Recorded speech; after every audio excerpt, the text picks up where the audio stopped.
Two men, twin sons from different mothers, with a passion for voiceover recording technology and the desire to make recording easy for voice actors everywhere.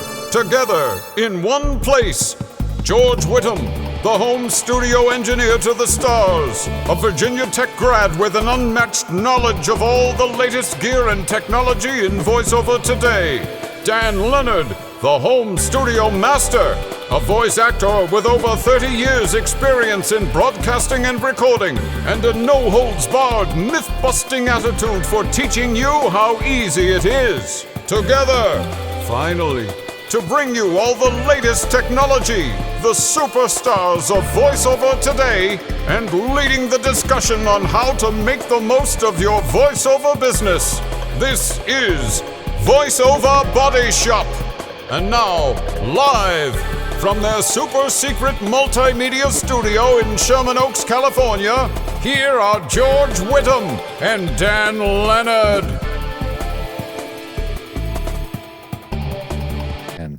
Hi, I'm Dan Leonard in the West. And I'm George Whittam in the East. Boy, it brings back all sorts of memories. But this is VoiceOver Body Shop, or VOBS. All right. Especially tonight. All right, because we got lots of friends with us tonight on the show. Our first VOBS fan roundtable. And this is a unique one because, George, you're back in Pennsylvania. Yeah, I love adding layers of challenge to the show production, and this is definitely a layer of challenge doing this remotely. So just to quickly summarize, I'm in Pennsylvania. Dan's back in the studio. I'm zooming in with all the other fans, and I'm switching the show and running the show production-wise, or technical directing it, from out here remotely. It's a lot of fun. Tell me about it. It's also a lot of fun when there's a web browser tab opening playing the show that's hidden behind another window. You can't find it, and it won't go away. I know. It's just hilarious. I know. Great fun. Well, here's how it's going to work tonight. First off, we have to thank our sponsors because, without them, we couldn't do the show. Of course, Harlan Hogan at VoiceOver Extra and VoiceOverEssentials.com, VoiceOver Extra, Edge Studios, your employer, and also Source Elements, and oh yeah, I can't hear you. Did you say rehearsal app? I just said Dave. I was about to say David H. Lawrence the 17th's rehearsal app. That's right. Okay. RehearsalTheApp.com. This is correct. All right. Well, we have a bunch of people. We, of course, sent out the notice. If you didn't get a notice, you're not reading your email at all. That we're doing a fan roundtable, and we told people that if you wanted to be here, it was clear as day.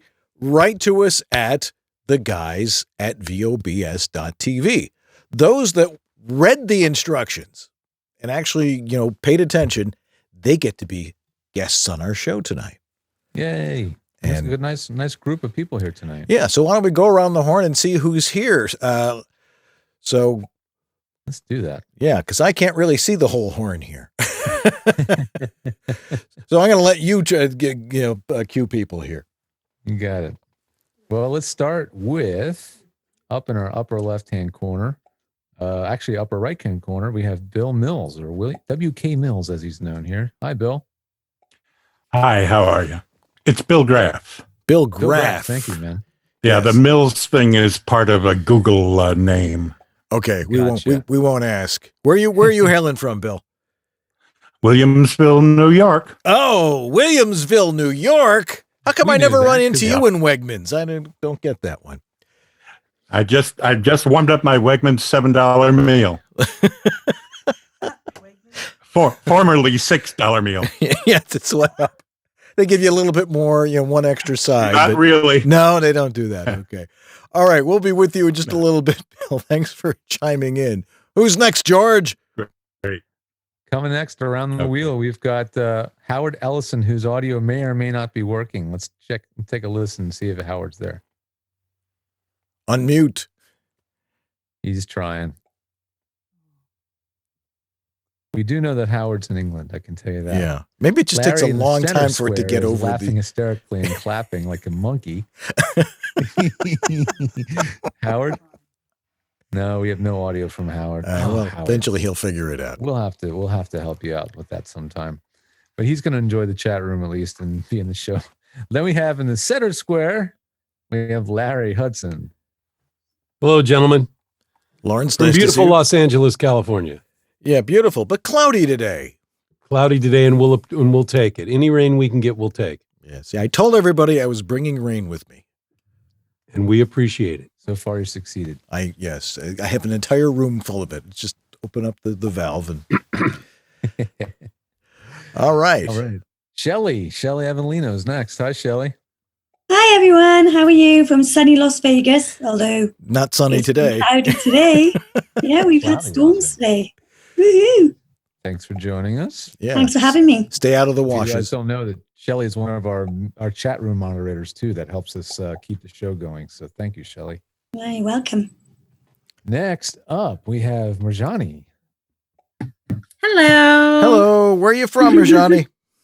From Baltimore, Maryland. Baltimore. All right. Yep. You a lacrosse player? No, I'm not. I'm not. Okay. Sorry, I've never played. I was a softball player though. growing Oh, up. okay. All right. That counts. Yeah. Thanks Oh. a lot for joining us. Yeah. Thank you. Thanks for And joining we have us. Audie. Hi, Audie. Am I saying it wrong now? Was Audie before? Audie, yeah. She's coming. There we go. Sorry. Okay.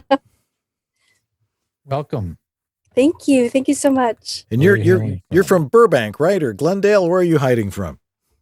Los Angeles, but yeah, Northeast LA. Okay, cool. All right. Great to see you on here. Represent.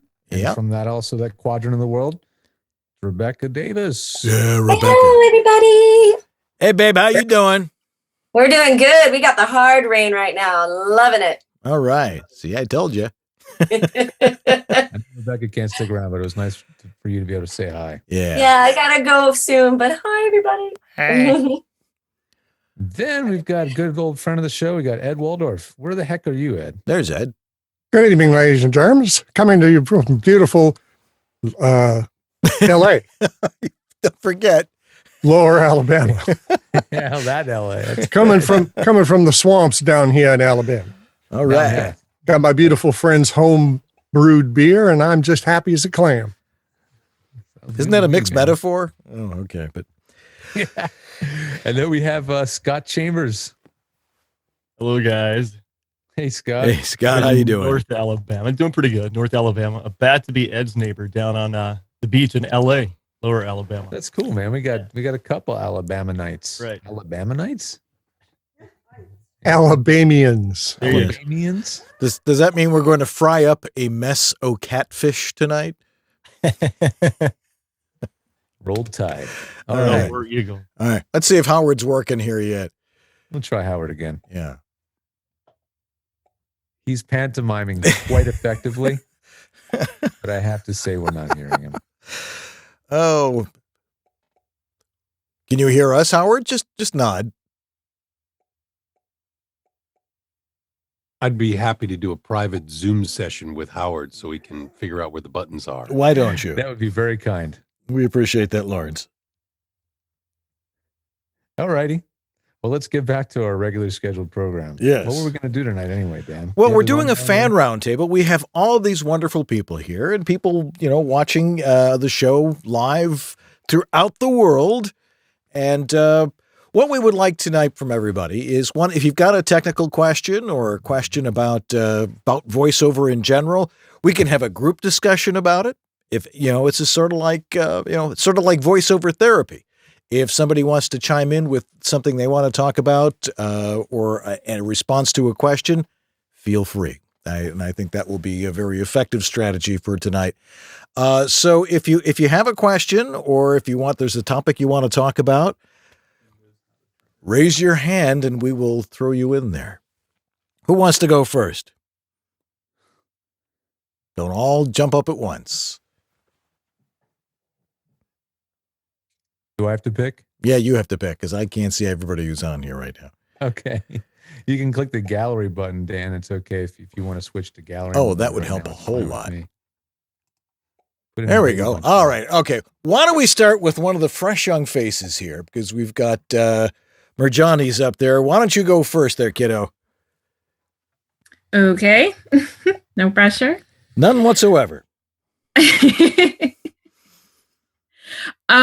Actually, this question actually came to me as I was setting up for this. Do you have an appropriate way of storing microphones? I have a blue Nessie that I got as a gift. I love it. It's actually my first mic ever.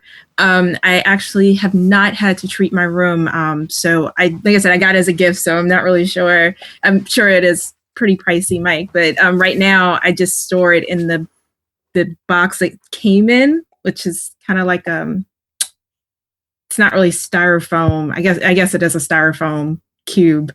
But yeah, what's an appropriate way to store mics when they're not in use?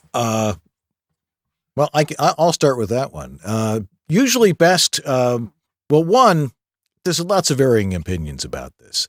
Some, the old ribbon mics they used to store in canvas bags and stuff like that, and they would be carefully stored. If you look around here, mics are just sort of like hanging out. They usually come in a nice, we like to call them a casket. Some of the nicer condenser mics, and they fit right in there. They're form fitted in there. That's usually the best place to keep it. If it came in a box, and the Nessie's that really cool thing from Blue that does all its own processing and stuff. Yep. It looks like the Loch Ness Monster. Yeah. If it came in a box, don't throw out the packaging with that, and you can store it in there.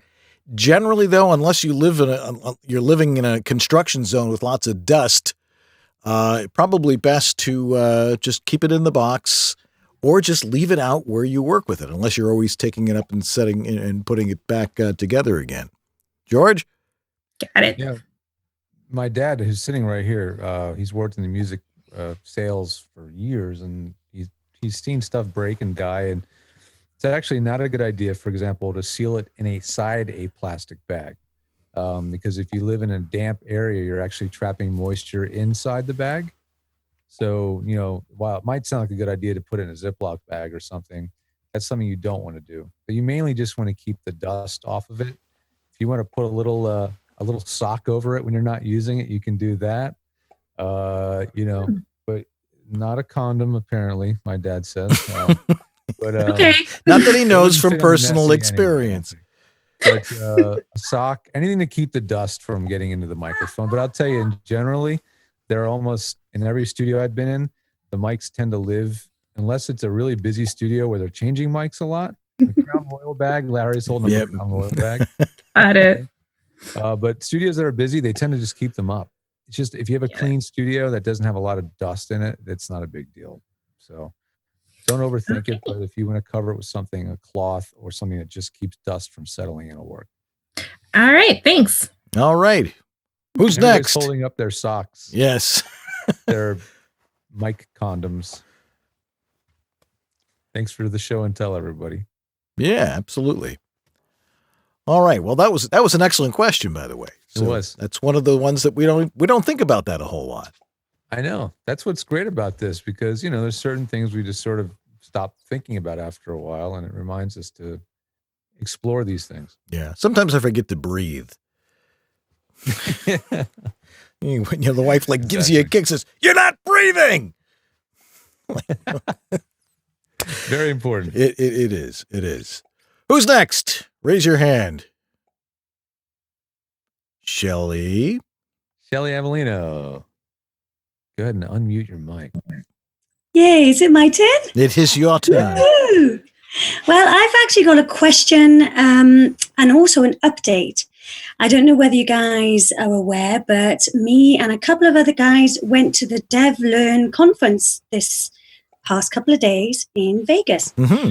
And it was a really, really great conference. And compared to last year, I didn't go to last year, but compared to last year, it was a really positive response. This is a conference where all the e-learning development companies go. So they can either be platform on the creative side, or the bit where they put everything together. So they can either create or they can do all the design inside. So there's two different parts to it. But it was a really, really good response. We sold Wovo a lot and also voiceover.biz, which went down very, very well. So if anybody wants to go next year, I would definitely recommend it if you do a lot of e-learning. My question was, how do you source your e-learning if you do e-learning? If you go to other conferences, if not, where do you go to get these developers if you don't go to the conferences like this? Just from doing sort of marketing and emailing, even if I hit the developers, they just stay hidden. So if anybody's got any nice golden nuggets about where you find this type of work, bring it on. Well, I have always found, here's a story, a lovely lady. No, when I was teaching, somebody once came up to me and said, Mr. Leonard, I have to do a paper on ancient religious icons. How do I get information on that? And I said, type in ancient religious icons. Yes, Dan. And I typed in e-development learning companies. And what did you get? And what did you get? A ton, but not enough. And no responses, no luck. There's got to be something I'm missing. Everybody else I've spoken to has the same problem, same issue. They just seem to be hidden. You can find the development companies, but they don't usually come back, or you can't find the right person. So I was wondering the conference was fantastic, and I got some great contacts, and I think it'll be a really good response, especially with voiceover.biz. Everybody was really interested in that, and Wovo. I just wondered whether there was another avenue that I may not be thinking about. Maybe somebody in the show tonight. We've got a pretty varied panel. If anybody else has, anybody have some thoughts on that? Speak up, Larry. Come on, Larry. Larry. So I do a fair amount of e-learning, and every single bit of e-learning that I've done has never gone through a production company. Typically, it's direct to the company. They tend to hold a lot of companies, even maybe some of the smaller ones, not real large. They're holding it closer to the belt. So then I think, the next step is really contacting companies directly. I mean, it's a very cold call. In other words, and what I mean by cold is it can be warm, but man, you may have to navigate a little. Yeah. But other than that, I mean, that's where that work comes from me. And now it's gotten to the point where it's referred. So that's really good. Because getting referrals, I think you're right. I think it's now at the point where it is direct contact. And one thing that came out of the DevLearn conference is that more and more people are now going to voiceover actors rather than using, Joe Schmo down the copier room to do the internal e-learning. So that was a really, really positive outcome. So, candidly, I see it all the time. There are companies that I've done a bunch of work for, and guess where they're getting new voices from? V or voices. I mean, they're going online. They're big companies, multi-million-dollar multi-million dollar companies. So, I see lots of e-learning around there too, Yeah. So, yeah. All right. And the key is to get them and hold them. Yep. Yeah. Keep them forever, Cold calling then for me. Woohoo. Yeah. Oh boy. You got, you get in nice. Yeah. Just remember, Thanks, Larry. Every no is one no closer to a yes. Yes. So true, Dan. Thanks, guys. All right. Thanks, Shelley. Who's next? Raise your hands here. And we'll go to a break after this. Yes, we will. Okay. Bill Graff, you're on. Williamsville, New York, you're on the air. Okay. Right. I sent in a question and I'll read it. It goes like so. Thanks so much for answering my question last week. Here's a new question. I have Twisted Wave, Adobe Audition, plus Audacity and Logic Pro. I like recording into Twisted Wave, editing in Audacity, and processing in Audition. Am I nuts? And if not, can you recommend a more refined procedure? Yeah, well, you are in voiceover, so I think you just answered your own question. But, it's one of those things with, why? Well, I guess it would lead to the question: why are you using these different platforms to go through this process?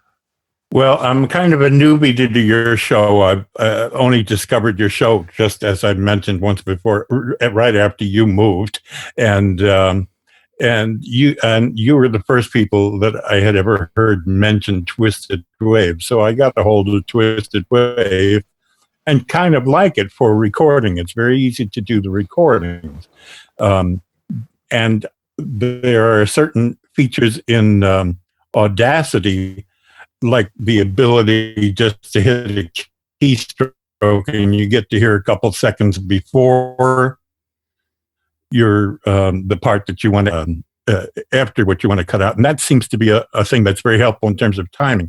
And then it seems like Audition has a variety of tools for processing that that makes some sense to me. But I'd be happy to do it all in one swell swoop with one piece of software, or what's a better breakdown?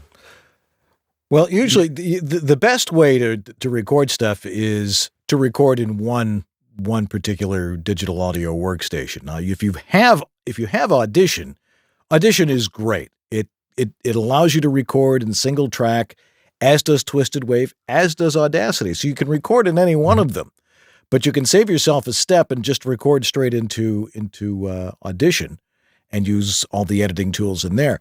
And of course, there are ways to learn how to use that stuff, and that is practice, and ask people who know how to use it.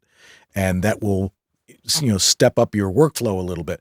I'll be honest, if I'm doing a long form narration, I generally will use Twisted Wave, and it doesn't have quite the processing stuff that I want for certain things. And I will go use Audition occasionally. But mostly I will record and move along in the same software. And George, stay in Twisted Wave the whole time. Yeah. Or Audition or Audacity. Try to keep it to one. I just find that Audacity is a lot more difficult, at least at this stage. I'm new to it. To splice things out and what have you. It just seems that making cuts are a little bit more tedious. My hands don't work very well, so I'm working on this little pad on the laptop. I have a hard time getting precise. The thing that I love about doing cuts on Twisted Wave, of course, is that easy. The fact that it automatically goes to the zero crossings. Yeah, it'll do that. Twisted Wave is great for that. George, your thoughts? Yeah, Twisted Wave is a fantastic editing tool. The Audacity step, I can see why maybe a shortcut combination might feel like it saves time. And if in the end it saves you time doing it that way, then, keep doing it. I mean, use a system that you like. You don't have to do it any one way.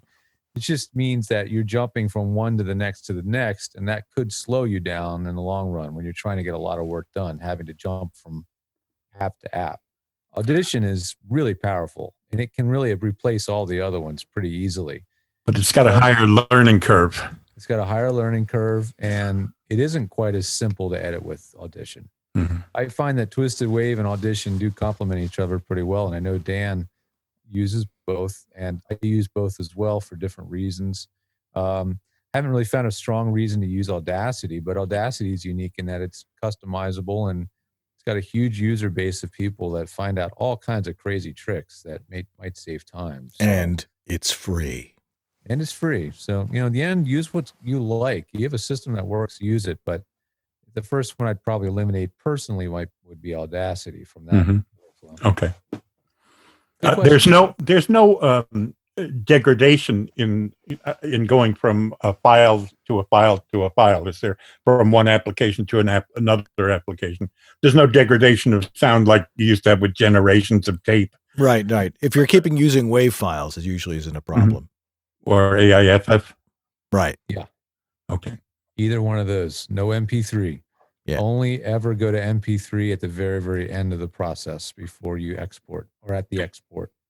And stay at 48 or 41, 44.1, 16-bit. It depends on what the client wants, but once it's an MP3, I think everything automatically is downgraded to 44.1. Well, I mean for the original recording. Whatever the client wants. I just do everything at 44.1, 16-bit. Some people say 24-bit. Yeah. Okay. Thank you. Thanks, Bill. Thanks for joining us tonight. All right. Well, we're going to take a quick break here, and we'll get back to our multitude of guests here on VoiceOver Body Shop, our first fan roundtable. And if you've got a question, throw it in the chat room too. Maybe we'll try to get to that. Anyway, we'll be right back. We have to first do a live spot, though, don't we? Yes, we do. We do. Well, speaking of microphones that are hanging around, here is the Harlan Hogan VO1A Signature Series microphone. And it's a great microphone, not only because it's at a great price point, but it's also a great microphone because it's designed specifically for voiceover. And Harlan's he's taken a stock model from another company and contracted with them and said, I want it to really be optimized for voiceover. And the company that he did it with did just that and created this wonderful mic. It's called the Harlan Hogan VO1A. The MXL Signature Series model. And you can only get this one place, and that's voiceoveressentials.com, where our friend Harlan Hogan has one of the finer, I think there should be a picture of me while I'm doing this, but click. All right. Get a look at the microphone here. This one here? Which camera we're using here, George? Whatever. All right. Anyway, here it is. All right. This cam right here. Okay.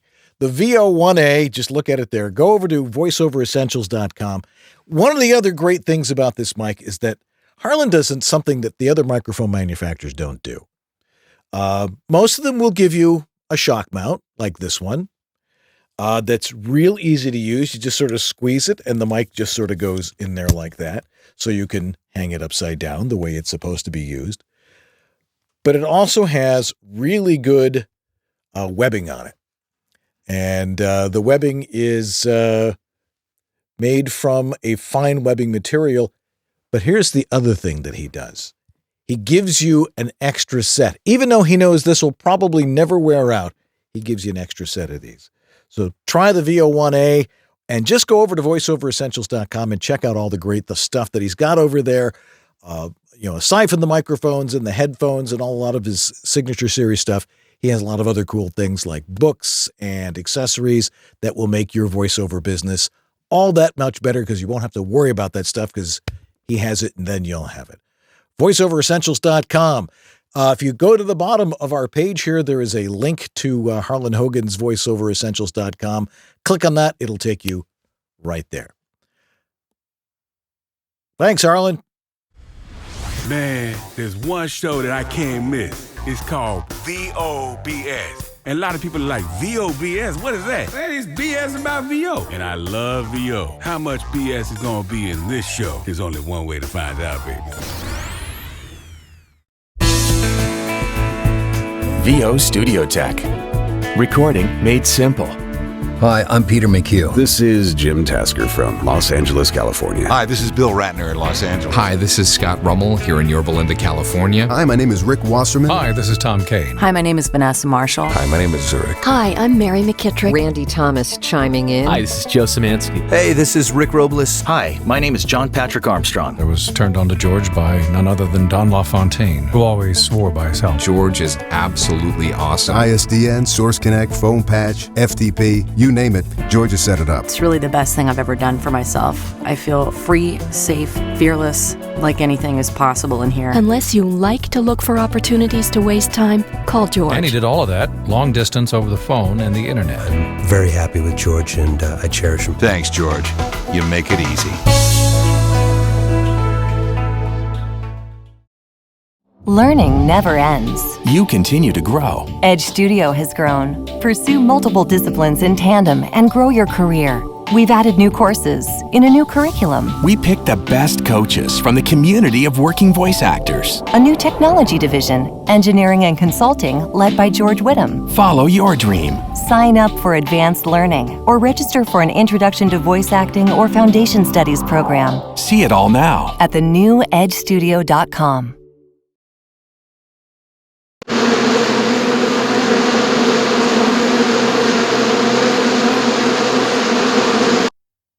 And we're back here on VoiceOver Body Shop. I'll bet that hurt a lot, George.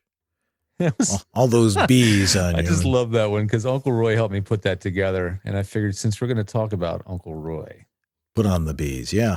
So you're back east. You're back visiting your folks in Pennsylvania, and then you get to go to something I've missed the last 2 years, and I am deeply disappointed that I can't get out there this time. One of these years, I'm going to get out there for Uncle Roy's barbecue. What are you going to be doing there?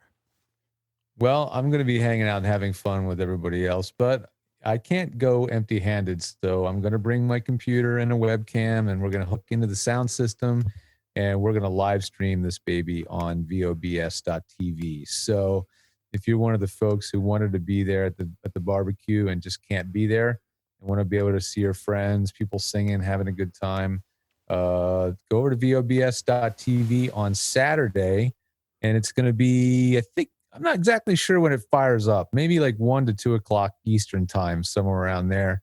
And hopefully we'll be able to keep it going all night. So tune into VOBS.tv for a little extra fun this Saturday. Yeah, that's a lot of fun. And then when everybody starts getting tired, they go in the house and start singing Broadway songs and stuff. That might even get streamed too. You never know. Oh, now I'm really sad I'm not going to be there. Missed my chance to do music of the night. Right. Anyway, all right, let's get back to our guests here and let's see what's on their minds tonight. Might want to throw out there, how you're enjoying the VoiceOver Body Shop now that George and I, even though we're not doing it together tonight, we're together. This is actually more what we're used to. Is you're far away and I'm far away and stuff. But any thoughts you have on the show, let us know. But who wants to go next here? All right, we'll go with Audie because she's been waiting there. Audie Asmaretti, how you doing tonight? I'm not too shabby. I'm really happy to be here. Thanks for having me, guys. I had a couple of questions, but I just wanted to get this one in before I forget it. Off of the back of the last question, we were talking about different DAWs and editing systems, and I was wondering if you guys got to tinker a little bit with the new Pro Tools First, which is a free type of application, and how significant that's going to be for Windows users as well as Mac users, and the collaboration aspect of that specific program. George, it's yours. I have actually tried it for the very, very first time actually last week. And here's the deal. Pro Tools First is a, kind of like the drug dealer on the street and gives you the first one free. That's Pro Tools First. It's designed to get you hooked on the software because it is totally free. And the way they make it free is by making it fully functional, and you can absolutely record and edit audio. You can mix sound effects and music, and you can actually do a full production on Pro Tools First. They just cripple it in really, interesting ways. And I don't know all the ways. I can't possibly have gone through. I didn't have the time to go through it option by option. But a couple of the most obvious ones to me, and some of them are deal breakers to me, some of them are not. But one thing that it doesn't do is save to an MP3 directly. So if you need to make MP3s, you need to use other software to do that. Not that big a deal. It's just a pain, but they just did that to cripple it a little bit and make you want to buy Pro Tools regular. Another thing is that it will only record at 44.1 kilohertz. So if you're used to doing stuff for TV or video that's at 48 kilohertz, then it means everything you do has to be sample converted to 48. Not maybe a deal breaker to many, but again, it's just little things like that they've done. Another thing that's really odd about it is every time you only get to make 3 Pro Tools sessions. So that means that, and everything you do is stored on the Pro Tools Avid cloud. So when you're done with a session, or when you start a new session, you're not actually seeing your Finder. There's no file system, nothing. It's just this little box where you can put a project, and when you're done recording, it actually uploads that to the cloud. So that is definitely a little bit odd. You can export tracks out. You can bounce tracks out into files and keep them, but the sessions are stored in the cloud. So it definitely has some limitations to it. Are you looking at doing production or just using it for recording voiceover? I'm actually just looking at it to record and do the minor editing on the dry before I send it out. But it seems like every time I buy a piece of equipment nowadays, new software comes with it. So do I go with Cubase? Do I go with Audacity? Do I go with, and I'm a Windows user, I'm not a Mac user. So my options for freeware are a little bit more limited, but what is out there is open source, which is why I went with Windows. 6 to 1, half dozen to another, but Pro Tools is definitely one of those forerunners because it's an industry standard, and it's usually an industry standard for a reason. Dan, would you like to talk about the industry standard part? Doesn't bother me. All right, when people say industry standard, we have to ask the question, what industry are you talking about? Every time I hear about Pro Tools, now, don't get me wrong, Pro Tools is a great program. It was designed specifically for recording large musical combinations, and not necessarily for doing commercial production. And it has a workflow that does that. The people who say it's industry standard are the people who are too lazy to take a single mono-track recording and throw it into a Pro Tools file, if that's the kind of thing they use. So they say it's the industry standard, and you're listening to me, and that's why you should use it. Personally, I think it's a lot of VOBS, if you ask me. There are a bunch of audiobook publishers who do everything in Pro Tools, and it takes a really sophisticated program like Pro Tools to take the audio that people carefully record and scrunch it into a tiny little ball and make it almost inaudible. And no, I have no attitude about this. And if any of you do audiobooks, you know exactly what I mean. You should be able to. VoiceOver is supposed to be single track mono voice tracks. You don't need a nuclear control room to do that. It's simple. That's why we like using even Audacity or Twisted Wave, which is so incredibly simple. It's all ones and zeros, kids. No program is going to make you sound better. It's not the equipment. It's how good you are at being a voice actor and interpreting the copy. No software is going to make you any better. Yeah, it's a tool at the end of the day, and if you're comfortable with a tool that you feel is going to help you be productive, go for it. But in my experience of teching out and supporting voice actors' home studios for 10 years, it's usually one that gets in the way more than it's helpful.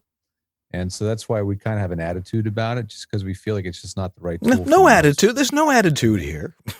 No, it's just we just feel like it's the wrong tool for the job.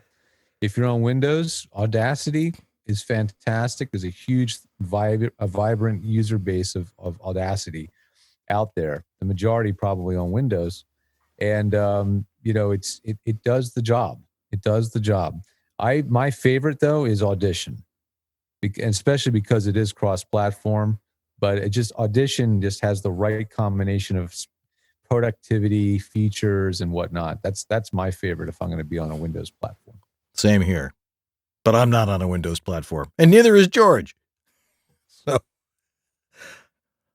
Larry, you got something to say? You have another part to that question, or is there more to add? Yeah, I just moved to Mac 6 months ago, and I did Audacity for 5 years, kind of became a master of it, figured out every little thing I could.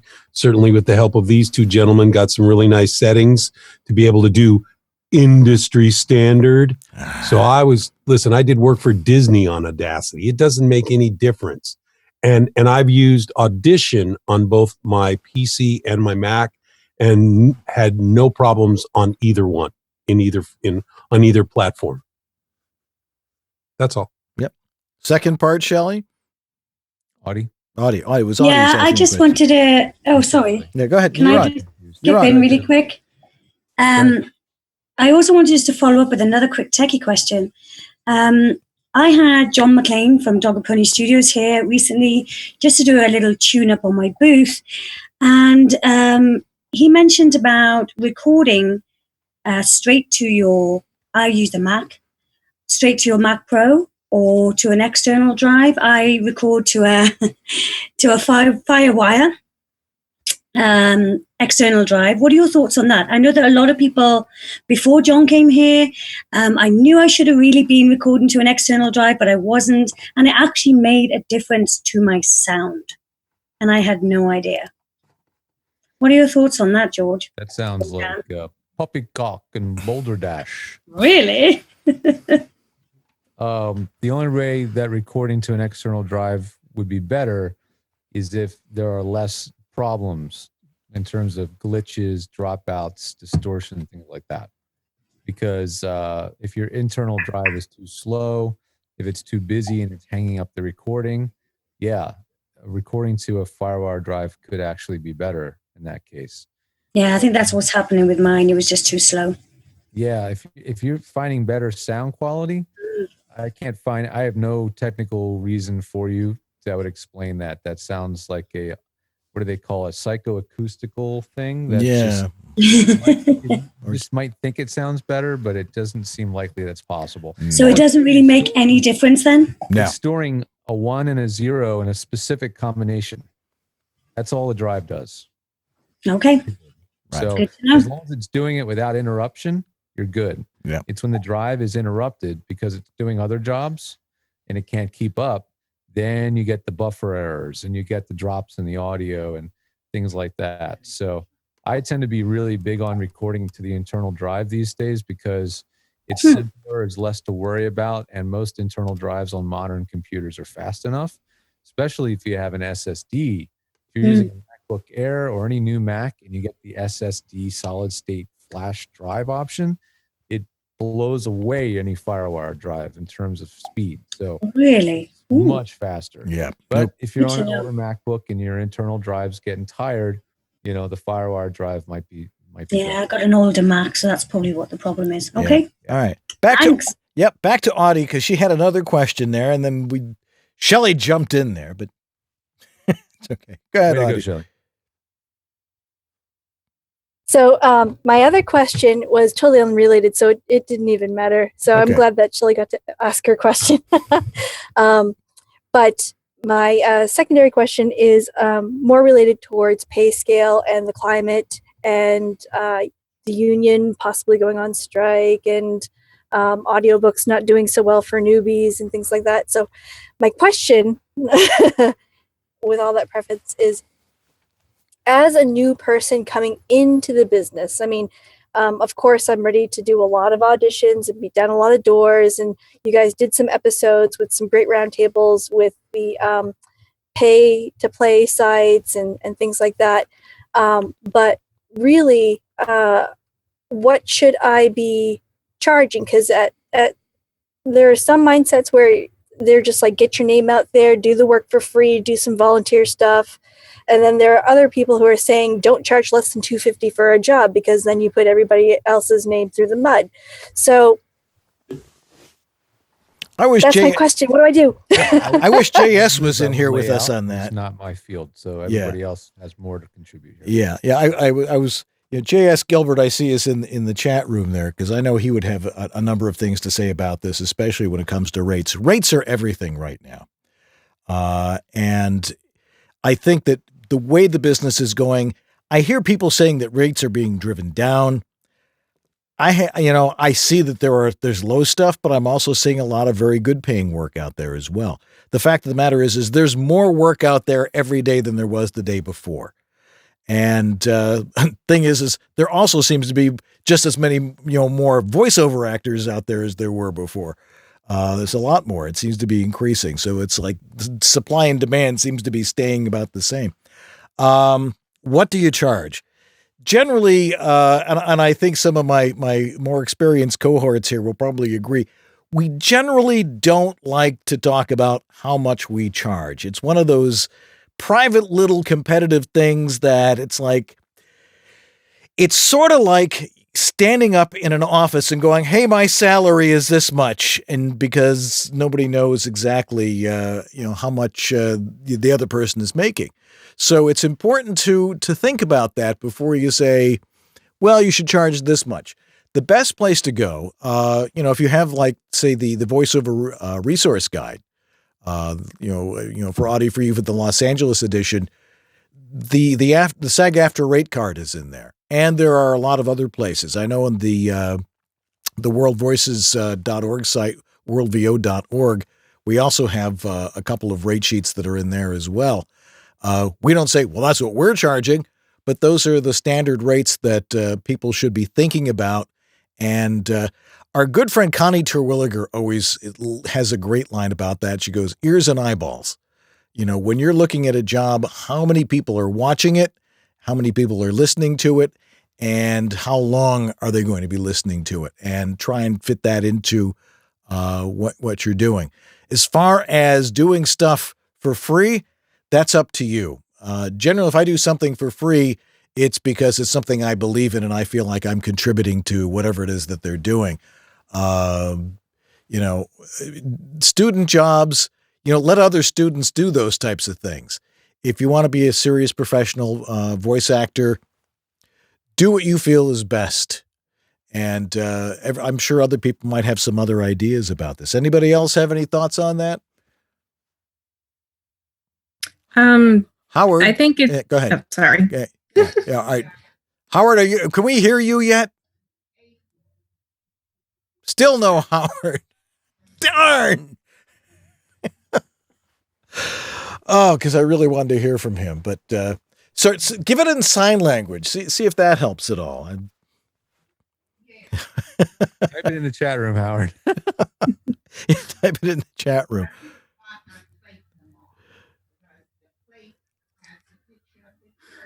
Okay, I hear your mom in there somewhere, George. Does she have an opinion on that? Anyway, all right. Who somebody raised their hand. Ranji, you were on. Go ahead. You had a thought. Can anybody hear me? Are you talking to me? Yeah, you. Oh. No, Johnny. Sorry, I didn't hear my name called. Actually, I was going to say it's pretty subjective. I think every freelancer goes through that problem because I freelance copy edit and I had to go through the same thing. It just depends on how much, like you said, how much of your time and effort are you putting into it? How are you being fairly compensated? That's something really nobody can tell you. It's something you have to look at each project and decide ultimately what the best thing it is for you. Same thing with doing stuff for free. You have to see, like, is this really going to be worth it? Like if it's something, like if it's a PSA, I know a lot of voice actors do PSAs for free simply because it's towards a bigger goal. It's the bigger picture thing. But if it's like a friend coming up to you saying, hey, can you do me a favor? This would only take 30 minutes. And 4 hours later, you're sitting here like, why didn't I charge for this? So especially doing something for free, you have to really think about it, Yeah. I of course have my favorite saying on this is the people who pay the least are the hardest to work for. Never a question about it. It's like, okay, I know you're doing this for free. Can you give me another take of that? No. Thank you. Larry? Absolutely. Larry Hudson. Unmute yourself there. I know. There you go. There we go. Okay. The best thing to do, always, always, always, no embarrassment. What's your budget? You always ask that question. I'm connected to a whole bunch of people because we all work out together, a whole bunch of people. And I can remember people would call and say, listen, I got this job. What do you think? And there was this job and I said, okay, how many words? And he goes, I'm thinking like 250. And when I saw how many words it was, I went, what are you talking about? This is easily a $650 job. Like you start at 650, but before you even quote a price, and I always do this, it's always, well, they have a budget. They have an idea of how much they want to spend. So you ask them what their budget is. And the guy says, because I don't want to blow you out of the water with my number, because I'd really love to work with you. And I really want to create this ongoing relationship and do more work for you. And the guy said to my friend, yeah, our budget's like $700. And he was going to do it for $250. I said it was worth $650 and he got $700. So that's the question you always want to ask. And I have a really great associate, the French lady that you'll hear on your bumpers, Sylvia. Sylvia always said, and this was she was around when I first started. She said, "I just don't turn my mic on for less than $100." That's what she tells people. And candidly, hey, have I done jobs, little quick 3-line IVR for a recurring client for $60? Sure, because I'm going to help them out and I want to keep in the good graces. But bottom line is that's kind of you got to figure out for yourself what your time is worth. And trust me, all it takes is one job that you quoted, $400 for that takes you a day and a half, and you'll never do that again. So, you'll find your way, but you ask the question, what's your budget? It's not a bad question to ask, because I don't want to blow you out of the water with my price. I know what I normally charge, but I want to make a deal for you. So that's the way most people approach it, I think. Yeah. Our good friend Bob Sauer always has a good one for that one too. He's like, when you're negotiating with somebody for price, it's saying, what is the best price that we could both come up with where you're feeling you're getting a good deal and I feel I'm being properly compensated for what I do. And that makes a lot of sense too. And Bob's usually a very wise guy when it comes to those types of things. So that's another thing to consider. Howard, I'm going to pray that this is working now. Howard Ellison, is it working yet?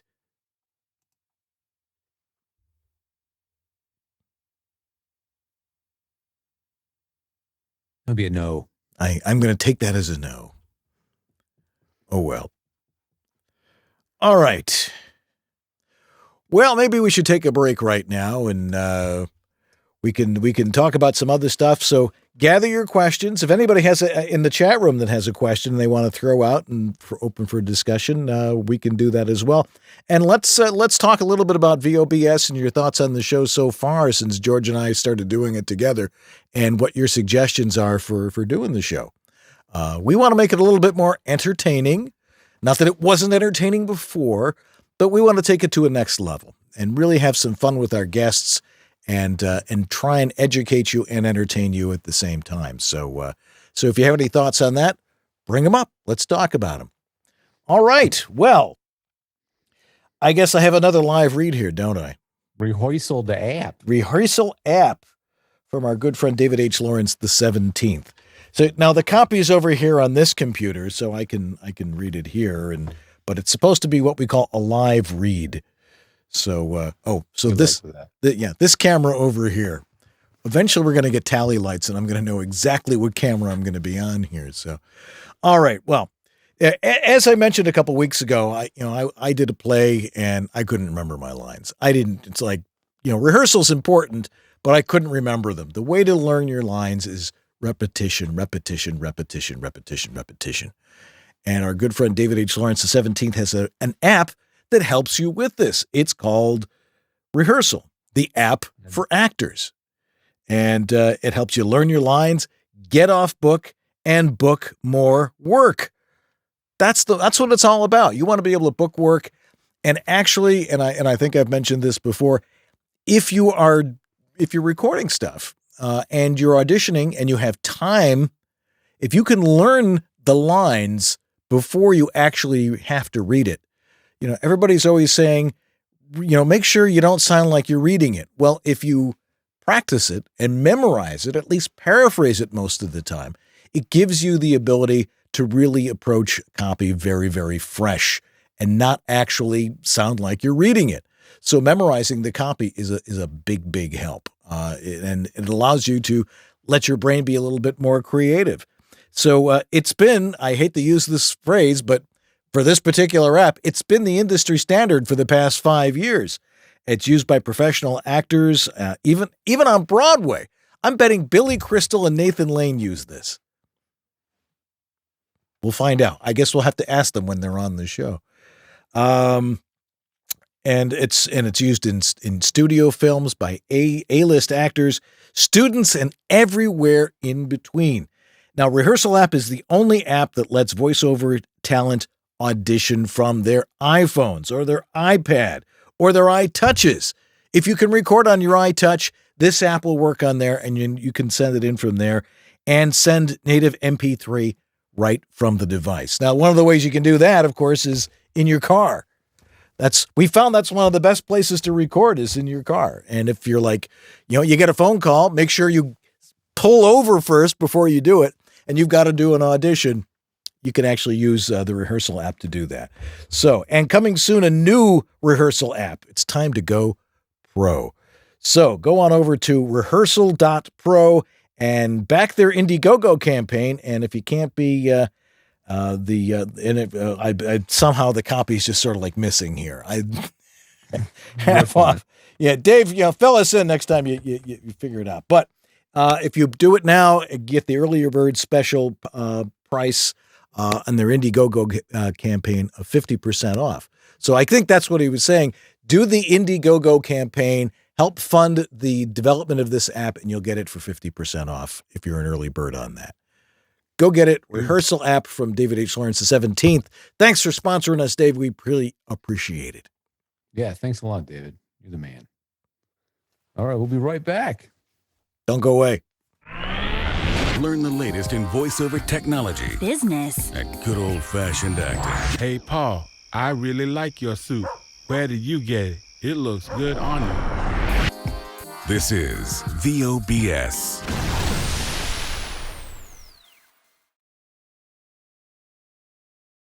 Are you confused about how to set up and maintain a professional quality voiceover studio?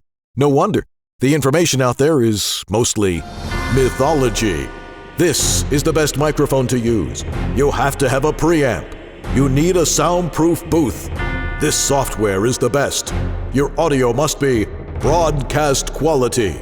Consult with someone who knows the truth. Someone who's been there, in the trenches, doing voiceover for over 30 years. Someone with unparalleled experience with voiceover studios, who's worked with hundreds of voice actors and designed hundreds of personal studios. He knows how to teach and cares about your success. In one of the harshest environments known to voiceover, your home.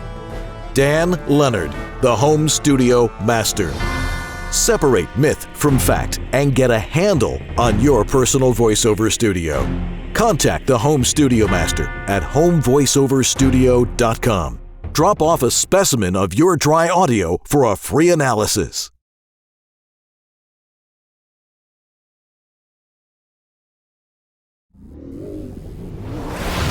VoiceOver Body Shop. Learn the latest in voiceover technology. Learn how to get rid of that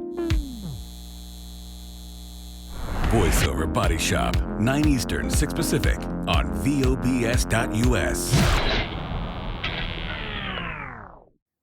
And we're back here on VoiceOver Body Shop, VOBS. All right. That's your job on that. Be aware when I'm doing that. We're doing our fan roundtable tonight. We have some great guests with us, and they're asking great questions. Any thoughts on the show itself, and any ideas anybody has there and making it more entertaining, more appealing to you? Anybody have any thoughts on that? They're all silent. It's perfect. We've done it. Well, good night, everybody. The show is clearly flawless. Okay. Audie, you're on. I think that it would be really beneficial, especially for us new people, to have sort of a spouse roundtable so that they can all vent about us. Oh, that would be real exciting. That's actually a full step, 12-step program. I love that idea. We should sign up right now. My dad thinks somebody should be doing sign language in one of the shots in Zoom for all the deaf folks who are doing voiceover. Yeah. My dad has a really bad sense of humor if you had to figure that out. Yeah. Anybody else have any thoughts on on what they'd like to see or how they like it so far? Roundtable is a really original idea, by the way. I love it. Yeah. I've got an idea. Shelley? I love that you guys are now together. It gives a completely different dynamic. And it's good that you've had live guests in. That's always good. I do like it when you have more than one guest on, when you stream guests in and a particular topic. I love those probably more than I do anything else. I think we get a lot of stuff talked about. Everybody gets a chance to really, get their teeth on a subject. Those work really, really well. So more of those, please. Have a audiobook roundtable or animation, and pick like a topic, that kind of stuff. Actually, yeah, I think that's a good idea. I think also like animation voice actors or anime voice actors. I think that'd be pretty cool. A lot of the people that I know that got into voice acting is through anime, like through dubs. So I think a lot of those guys, they have a lot of knowledge to, kick over. They definitely do. There's some great directors here too. Ed? One of my favorite shows wasn't exactly a roundtable, but it was the one where you had 3 coaches on and Dan threw himself on a flaming sword. It was a classic. I mean, I go back and watch that one. I got to give you props, Dan. You were fantastic. Yeah. It ripped you apart. It was awesome. Yeah. Can we have a link to that one, please? Having multiple guests with differing opinions are some of your best shows. Yeah, I guess we call those panel shows instead of roundtables. Yeah, that's really the only time we've done that, where we had different coaches on, and that was my idea. All right, how would you do this script? And they basically pulled me to opposite ends of the spectrum. I'm not sure if they were like coordinating the attack or were conspired against me, but that was a lot of fun. I felt so bad for you. Don't. You coached it really well there, Dan. You really did. Well, I appreciate that. Send me in the chat room if you remember which episode, or if you can find it on YouTube. Post it, the episode number. We'll tell her which one that one is. It was in the last 6 months, though, I think. It was a while ago. It was like probably 2013, maybe early. Oh, it might have been. Okay. Yeah. Rajani? Hey, yeah. So I had a second question. Sure. I just wanted to know, anybody who coached or recorded, have you recorded or coached an actor who had lip or tongue piercings? And like, if so, could you tell through your recording that they had it? Because it was a question that I had thought about, if tongue and lip piercings are a hindrance in voiceover. Where's Joel Bernstein when you need him? That's one of those things. You can sound like an African bushman if you're doing like. Right. That's a good question. That is. You're coming out of the right field with some not bizarre, but just new questions. Thank you. I don't know about the mouth jewelry issue, the tongue piercing issue. I need to ask Mara. I think you would be able to tell more than any. I would think as a voice actor, if you have one. Do you have one? No, I don't. It came about because I want to get Invisalign because I have a crooked teeth problem. And I know sometimes braces can affect the way people talk. And this was what I was first got introduced to VO. And I didn't know if like Invisalign would change their speech or anything, because I don't know too many people that have it, and the people I do, they're not actors. So I just wondered, because I know there are a lot of performers, like vocalists, pop performers that have like lip or tongue piercings. So I just always wondered, like in voice acting, like if it's a hindrance, like can you hear it, like the metal clicking or anything? Audie has a input on that.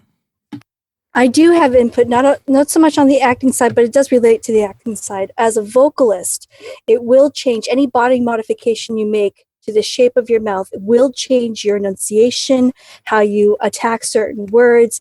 Sometimes you'll get some type of wisping, like a lisp type of effect, or an S. You have to watch your high S's. Especially when you first get that body modification, whether it's the Invisaligns or a tongue piercing or anything like that. Especially with tongue piercing, that can take up to 8 weeks to heal, and you're on soft foods. You have to avoid dairy because then your mucus will build up, things like that you have to keep in mind about how it's going to affect not just your speech, but your whole physical ecosystem. Cool, thanks. What is your dad taking a picture there, George? What's he doing there? Yeah, my parents are having a good old time. They want to be on camera as much as possible. Yeah, they don't get the chance very much. Any other thoughts? Bill Graff.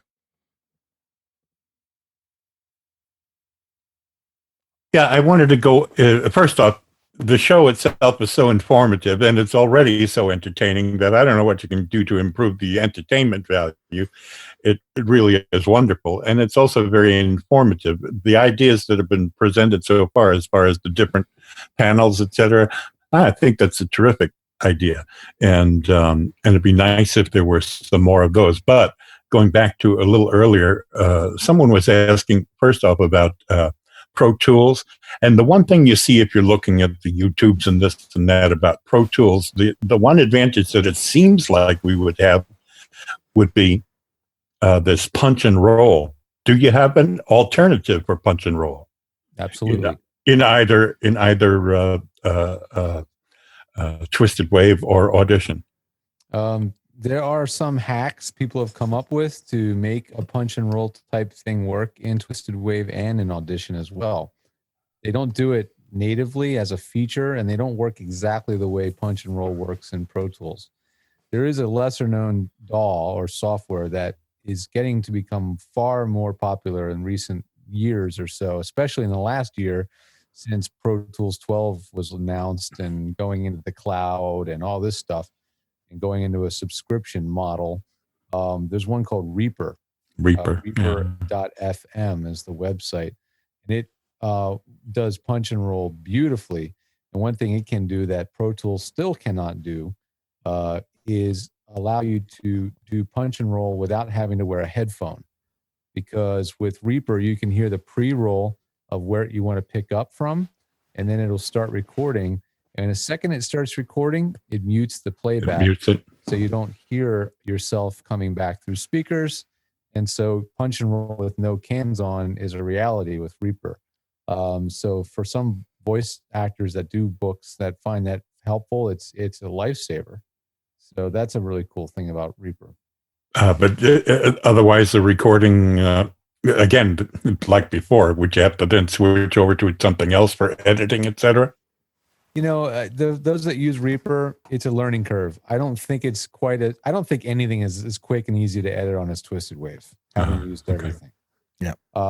If I was recording in Reaper, I'd probably still edit and master in Twisted Wave personally. Okay. But yes, absolutely. You certainly can edit in Reaper. And with practice, you can probably get pretty good at it, pretty fast at it. It just takes more work. Yeah. And I wanted to comment on that earlier strain that was going on.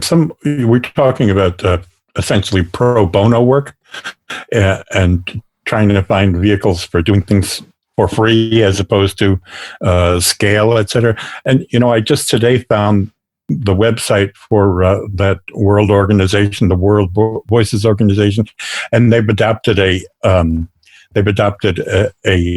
charity partner, which is essentially, I guess, reading for the deaf. Well, that seems like a terrific vehicle for if you have it in you that you want to do some pre-readings, et cetera. It seems like a great option. And I don't know what you all think of LibriVox, but that seems to me to be another one. If you've got to get your voice on something and you're not getting hired, it seems like those seem to be avenues that you can definitely keep working on your voice and working on your craft. I'd like to know your thoughts on those. Yep, absolutely. I know Voice Bank was one of them. I know there were a couple of U.S. animation actors who just did a campaign with them.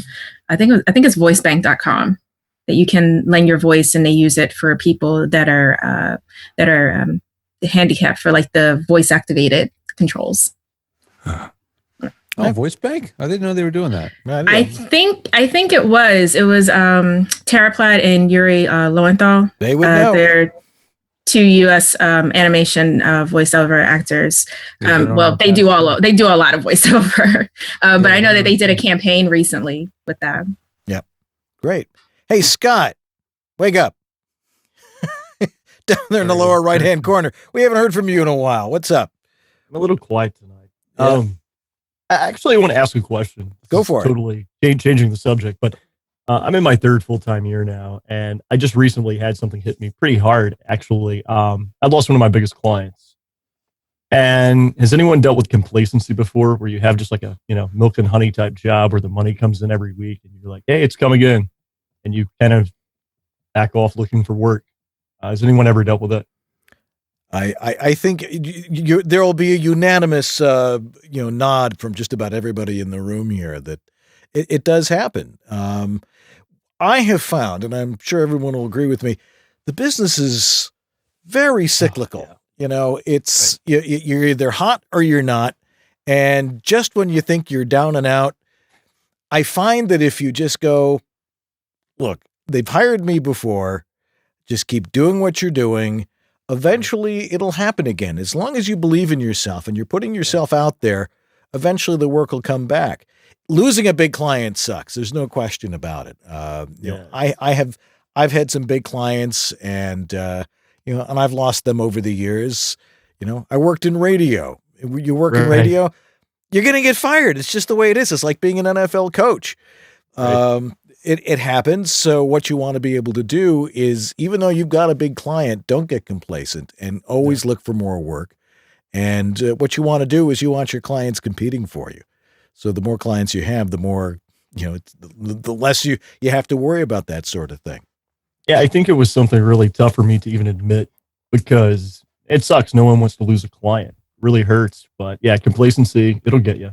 Yeah. One thing I've learned from it, though, is continue training, keep working hard, and I've got more clients since then. Well, see, and the trick is not just to have one big client, have 4 big clients or 5. Right.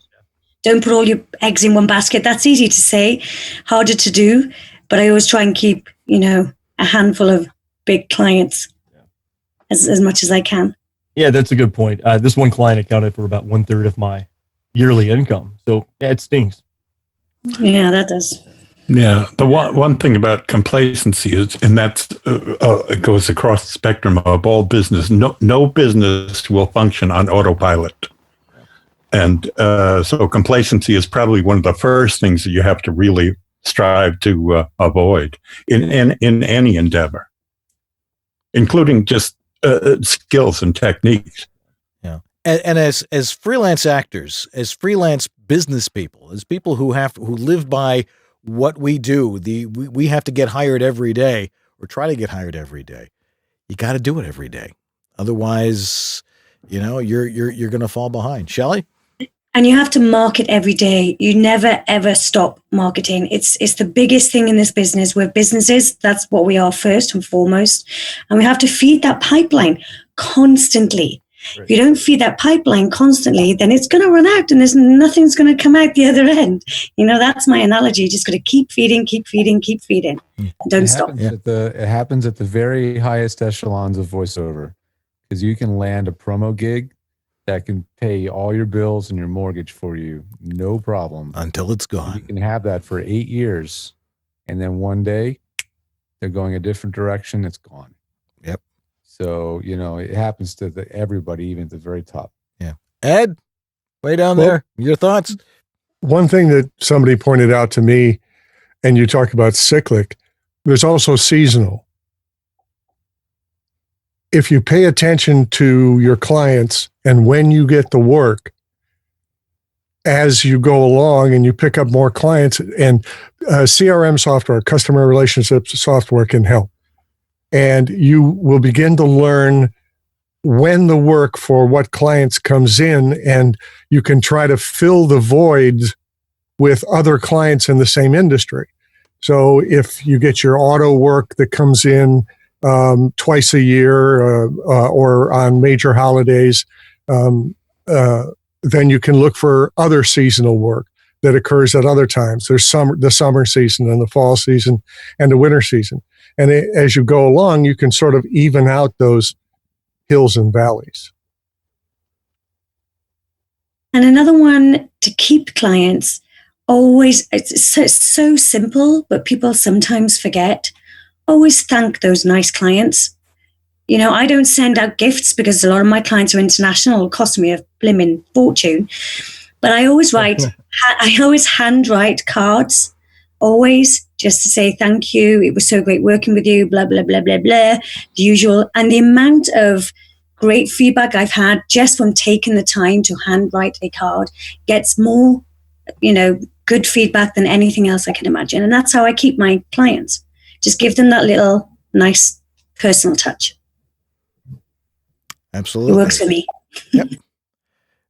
It's an interesting business. But I think most people got to understand, especially people starting off, it's a business and you have to be a business person to do it. The voice acting is the stuff you work on every day, but you got to work on being a business person every day at the same time. Gosh, I wish Howard's microphone would work. This is 2 times we've done this. He's stayed up late for us and nothing yet. Still Me too. I don't want to be the only Brit. We could always get him to share his screen and then we could direct him. That's true.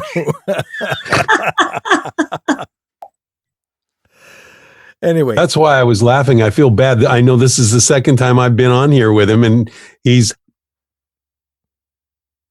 staying up late. I know. Same here. Yeah. We had a good look at his room though. Oh, jeez. 3:30 in the morning? Yeah. Yep. 8 hours. Yeah. GMT -7 out here in California. I think we owe Howard something. We got to figure out a way to say thanks for we have to help him out. Yeah, I think we'll send him some swag. We'll get him up to speed one of these days. We have to do a special. What's he saying here? It's good to listen. Okay, it's important to listen. I think it's one of the most important skills a voice actor can learn, especially if you're, I have this weird problem. I can't really see and listen at the same time. I mean, I can, but I find that if I'm listening to somebody and there's something else going on around me, I get distracted easily, and I will usually close my eyes and they'll go, am I putting you to sleep? No, I'm listening to every word you're saying. It's important to try and develop whatever listening skills you have. I think it's something that will benefit any voice actor greatly. So anyway, Howard, you're doing the right thing there. We appreciate that. Any other thoughts? Any other questions for tonight? Let's do another spot real quick and we'll finish up. We'll wrap up the questions. We'll wrap it up into a nice tight little bow. So we'll be right back here on VoiceOver Body Shop. Don't go away. We'll finish it up in just a minute. VoiceOver Extra, the voiceover industry's online news, education, and resource center 24/7. Hundreds, probably thousands of free how-to articles for voiceover success, ranging from home studio to voice acting to business. A free voiceover industry directory, calendar of industry events, resource links, a store, and much more. Bi-monthly webinars on all topics of voiceover, free subscriptions to newsletters, reports, announcements, daily news, and features at voiceoverextra.com. VO Studio Tech. Recording made simple. Hi, I'm Peter McHugh. This is Jim Tasker from Los Angeles, California. Hi, this is Bill Ratner in Los Angeles. Hi, this is Scott Rummel here in Yorba Linda, California. Hi, my name is Rick Wasserman. Hi, this is Tom Kane. Hi, my name is Vanessa Marshall. Hi, my name is Zurich. Hi, I'm Mary McKittrick. Randy Thomas chiming in. Hi, this is Joe Szymanski. Hey, this is Rick Robles. Hi, my name is John Patrick Armstrong. I was turned on to George by none other than Don LaFontaine, who always swore by his health. George is absolutely awesome. ISDN, Source Connect, Phone Patch, FTP, you name it, George has set it up. It's really the best thing I've ever done for myself. I feel free, safe, fearless, like anything is possible in here. Unless you like to look for opportunities to waste time, call George. And he did all of that, long distance over the phone and the internet. I'm very happy with George and I cherish him. Thanks, George. You make it easy.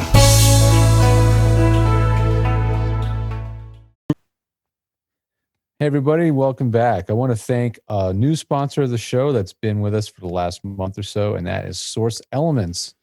And rather than, rake over the same old copy each week and tell you stuff you already know about Source Connect and Source Elements, we thought we'd kind of feature different parts of the software. And this is one that might get a little heady. I'm going to try to skim through these notes because they get a little bit geeky, thanks to Robert at Source Elements, who's a major geek. But he really, really knows his stuff when it comes to audio and recording. So with Source Connect, this software lets you connect with other studios. But with Source Connect 3.8, the newest version, even in the standard version, you now have what's called definable buffers. What the heck does that mean? Basically, It means you can control exactly how much latency there is. That's the delay between when you speak and the person responds and their voice comes back. Long delays in latency and big buffers are what make conversation really difficult. Imagine the cell phone connection from hell, where you're stepping on each other constantly. So with Source Connect Standard 3.8, this used to only be a pro thing. You can now actually define the buffers. So if you are connected to a studio and both of you have really great connection quality, you can lower the buffers really, really low. You can go as low as about 10 milliseconds. So that means the round trip between you and the other end is 20 milliseconds. And that's a really, really, really quick round trip. So Source Connect Standard and Pro are capable of really, really low latency. A lot of people may not know that. There's some other systems out there are touted for their low latency, but such as IPDTL and Source Connect Now, Audio TX. But they want you to know that if you really want low latency, it is absolutely possible to do that. It's only possible when you have great internet connection quality. And that's exactly the same on any other platform. If the connection quality is poor, the latency will have to adjust and get longer. Things like Source Connect Now and IPDTL, the latency will vary. It will actually stretch it out and shrink it based on the connection. And that can really screw up a session if the syncing and the timing goes out of whack. So it's all about stability versus latency. And you have that control now with Source Connect Standard. You don't have to make that big step up to Source Connect Pro. So that's a little bit of information, a little back-end information about Source Connect for some of you that may or may not be using it and are curious about that latency question. And if you want to know more about them, go over, check them out at sourceelements.com. Get a demo, give it a shot, and tell them that you heard about it over here at VOBS. All righty. Well, I think that's going to wrap it up into a nice tight little ball there and then for tonight. And I think our general tradition to do here is to go around the horn and give everybody a chance to do one more chance to say what's on their mind, and then we can go on with the rest of our lives and we can eat dinner here in Southern California. Anyway, so why don't we start off? Who do we have in here? Let's go around from upper left to upper right here. Bill Graff, you go first there. First off, thank you for the invitation. It's been a pleasure and it's been a little bit of fun. And mostly I want to thank you as far as this goes for turning me on to Zoom. I had not heard of Zoom before. And so I went to the website to sign up. And this seems like it might be a wonderful vehicle. My wife does some e-learning, gives lessons, etc. And so thanks for making me aware of that particular program. And it seems that the sound is terrific on what I'm hearing sounds terrific. And the video is gorgeous. Now, if this is standard for them, it's a great, could be a great aid to her and to some of the teaching that I do. So thank you so much. And thank you for having me. Oh, thank you. All righty. Bill Graff joining us from Williamsville, New York. Let's see here. Scott, your turn. I really have nothing else to offer. Unless you're going to Uncle Roy's barbecue this weekend. Don't show up if you're sick, okay? Let's not take out half the voiceover industry. That's the thought. Or those of us who are competitive, go. Yeah. All righty. Gosh, I wish Howard's microphone would work. You're welcome. Thank you so much. Ed Waldorf. Oh, thank you for having me. I enjoyed it as always. I wish I could have contributed more, but didn't really have that much for you. George, are you considered to be a Source Connect source? In other words, are you a go-to guy to find out about Source Connect? Is he ever? Yeah. I've been working with the Source Connect team for a really long time. And so I've been pretty knowledgeable about it. And because of my relationship with them, I know a lot about what's going on behind the scenes a little bit. So that can help. But it wouldn't be preying on your good graces. I mean, you're willing to take some time. Yeah, I've got a FAQ on my website about it, and you can shoot questions to me, of course, about it at george.whittam@edgestudio.com. We also happen to be a dealer for Source Connect as well, so you can buy it directly from us. You get a little extra helping hand setting it up if you buy it through us. Cool. Thanks, everybody. Good night. All righty. I like the mustache on the stuff there, Ed. That's cool. Johnny, how are you? What's your thoughts there on our final go round? Honestly, this was awesome. This was so much fun. Thank you for the invite. I'm glad that I could do it. And thank you for answering my questions. I'm still a newbie to voiceover. So I'm just hoping to learn a lot and, jump right in. All right. Well, you had the guts to get on here. That's half the battle. We appreciate it. Thank you. All righty. Shelley Evelino. Well, hello. As always, guys, it's totally fun every time I work with you guys. Not a lot else I can say. Thanks for putting up with my stupid quirkiness and butting in and all the rest of it. That's why you're here. You're used to me by now, so thank you. I love the show as always, and I hope I'm always going to be a part of it. So, well, thanks for having me. We do as well. All righty. Well, that's pretty much going to wrap it up for us tonight. And thanks, of course, to all our guests for our first fan roundtable here on VoiceOver. Miss Audi and Larry. Oh, did I miss Audi? And Larry. How did and Larry? They were hiding down there because you changed the view on here. I forgot who was there. You can always scroll across the top too and see who else is in there. That's also true. This is so we're doing something new here. I'm still trying to get used to it here. It's hard, right? Because Dan and I, in essence, are using the same computer and the same mouse. It's challenging. It's fun though. No, I'm taking the cursor. Larry, thanks so much for being here. Let Audi go first. She's the lady. Okay. Audi, are you? I don't know. I think a couple of people would disagree with that remark, but I'll take it. Really flattered to have been invited. I know you announced it on a previous show, but when I got the email, I was so excited. You guys are getting bigger and better every episode. So I just want to say thanks for giving the community such great education, giving us a chance to meet the faces behind the voices and really give us the lowdown and the digs on not just equipment, but also on everything with the behind the scenes on what goes on with the recordings and, how to improve our business, how to improve ourselves. Thanks so much. Appreciate it. And Audie has volunteered to be a floor manager one night. So if you're in the Los Angeles area, we're going to need floor managers when George and I are together here because we're just sort of like reaching in the dark. We don't know what the heck we're doing. Somebody else would help a whole lot. So that sounds like a good idea. Yeah, it is. All right. Well, if you're here, you'll give me a call. I'll put you on the list. Yeah, Larry's in charge of that. So Larry, yeah, I got control of the Google Doc. Awesome. Very fun. Very fun. Ooh, me too. Okay, Larry, you get the last word. Gentlemen, as you know, I am always grateful for the opportunity to contribute. I'm always grateful to you two because modern technology is an amazing thing. My phone just rang from Skype, and I have a friend from my VO associate from Lima, Peru on. Say hello. Hello, how are you? No, hi. Buenos dias. So anyway, Buenos thank noches. you for all that you've taught me so I actually know how to do all this.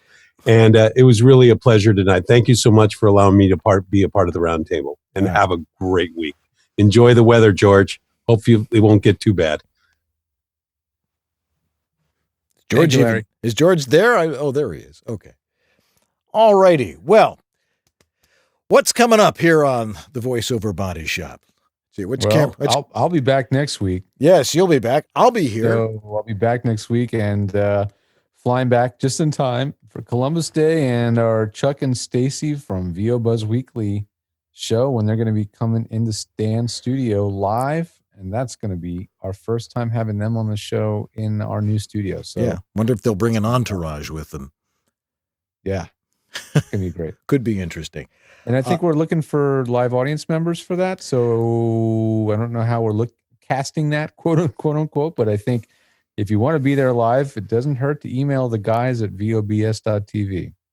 and we'll determine. We can fit about 8 people in here. I think it's probably comfortably. Yeah, comfortably.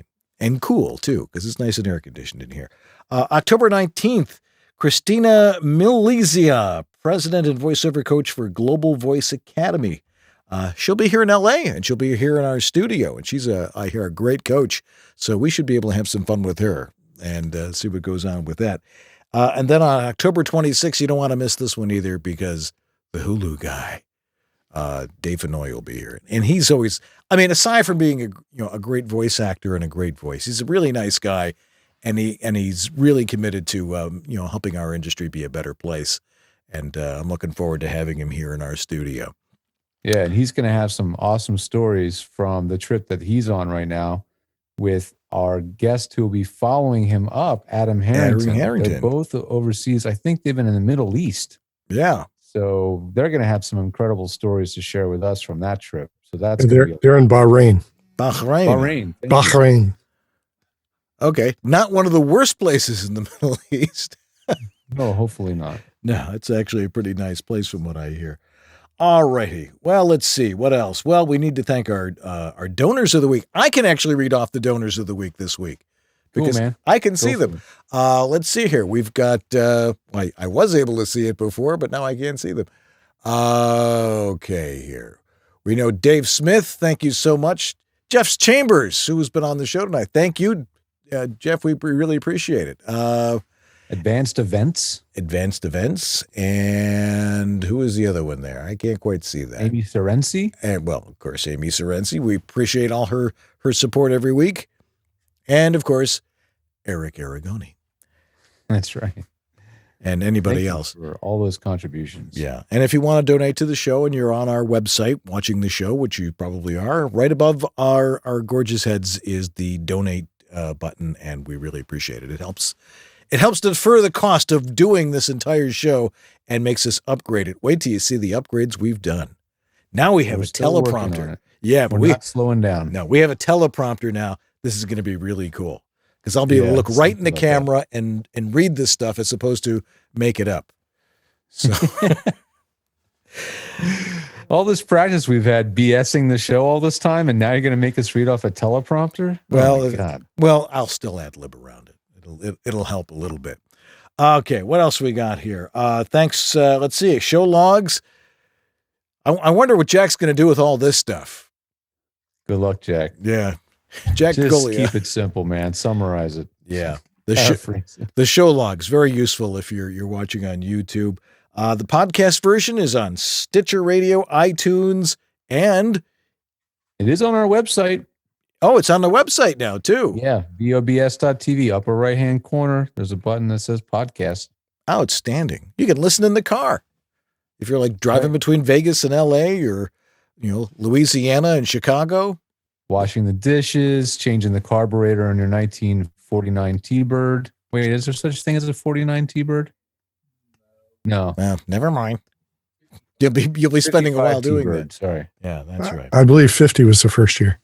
50 T-Bird, thank you. I think. I was talking about the prototype, sorry.